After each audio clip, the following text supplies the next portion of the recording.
আসসালামু আলাইকুম। Nahid Swiss cooking রুমে স্বাগতম জানাচ্ছি। আজকের বৈশাখী প্ল্যাটার। এখানে রয়েছে ভাতের সাথে ডালের বড়া, 3 রকমের ভর্তা, পটল ভাজা, মাছ ভাজা।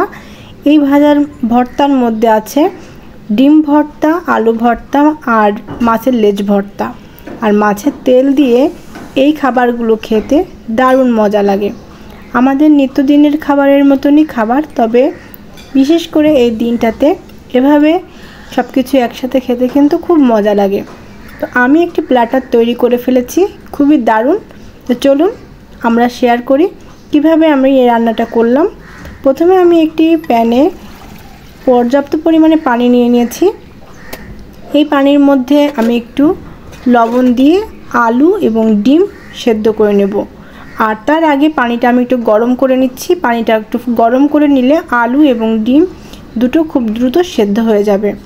এর মধ্যে দেওয়ার পরে এটা 20 মিনিট পর্যন্ত আমি মিডিয়াম টু লো আঁচে দিয়ে ঢেকে রাখবো, এবং এই 20 মিনিটে লবণ দেওয়ার কারণে আরও দ্রুত সেদ্ধ হয়ে যাবে। আর আলুর মধ্যে লবণ প্রবেশ করবে না, আর ডিমটাও ফাটবে না। যখন এটা খুব ভালোভাবে সেদ্ধ হয়ে যাবে তার আগে একটু ট্রাই করে নিব যে এটা আলুটা সেদ্ধ হয়েছে কিনা। সেদ্ধ হয়ে গেলে তারপরে এটাকে আমরা তুলে নিয়ে ঠান্ডা করতে রেখে দেব। ঠান্ডা হলে ভর্তা করব। ঠান্ডা করার জন্য এটা পানি থেকে তুলে নিয়ে রেখে আমরা অন্য একটি হাঁড়িতে ভাত রান্না করব।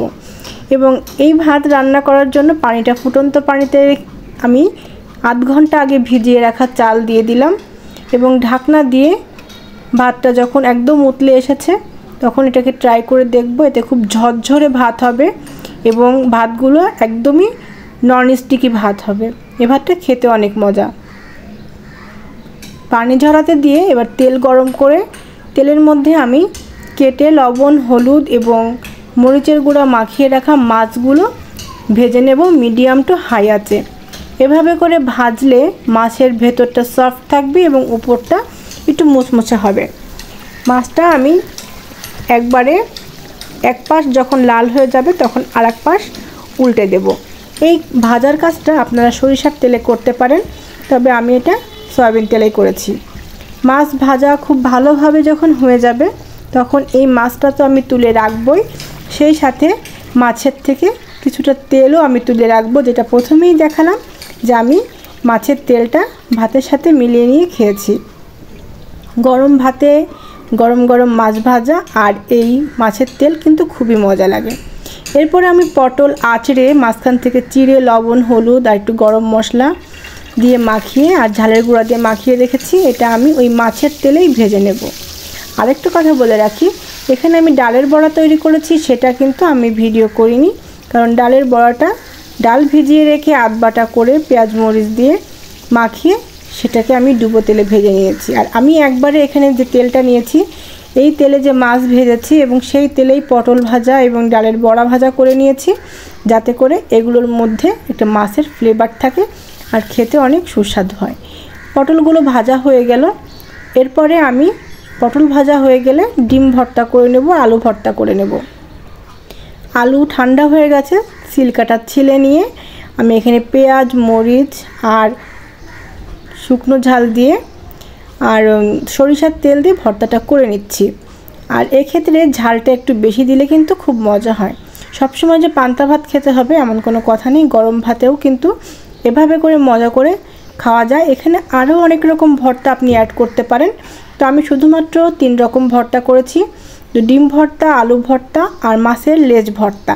মাছের লেজ ভর্তা আমার প্লেলিস্টে দেওয়া আছে, আপনারা চাইলে দেখে নিতে পারেন কিভাবে মাছের লেজ ভর্তা করা হয়েছে।